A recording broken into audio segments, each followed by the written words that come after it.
But the other things that came out is they're going to automatically register all males. That was never an automatic thing before. No, not correct. I'm not saying that I always resist for a potential draft of anybody. But what I will say is that if you don't register yourself, you'd get away with not getting drafted in selective service. Like, it was just there. We had so many people that were volunteering during GWAT the last 20 years. The United States government got sensitized to be like, well, if we get a card with your social on it saying you're ready to the Army, we'll take it. But they're not tracking you down. They're not putting you on a list. Well, now they're going to put you on a list. Every single male that turns 21 or turns 18 is now eligible. 18 to 26 is now eligible for selective service. People freaked out because they were like, oh, this is part of the draft. I mean, yes, tangentially, but really what it is, would you rather be on a list and fight to get taken off, or would you rather never be on a list? That's a pretty simple fucking question, everybody out there. And would you rather come back up? Let's say it's under the Second Amendment.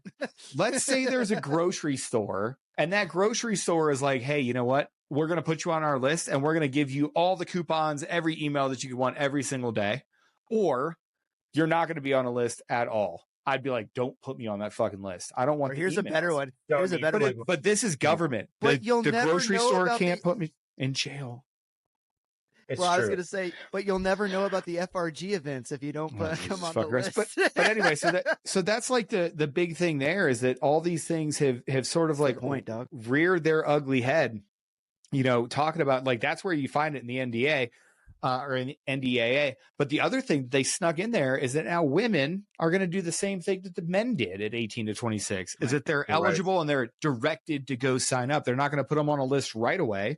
But now, like, there is no country that is moral that sends its daughters to fight its fucking wars. I'm sorry. Women do not, like, fuck that. No. There is no moral. It is a moral and an ethical question for me. I'm not saying women shouldn't be there. I'm not saying that, like, I know savages.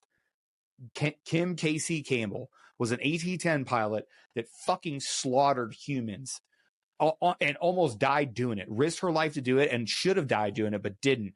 She's a fucking warrior. There are people out there that fucking kill people for us.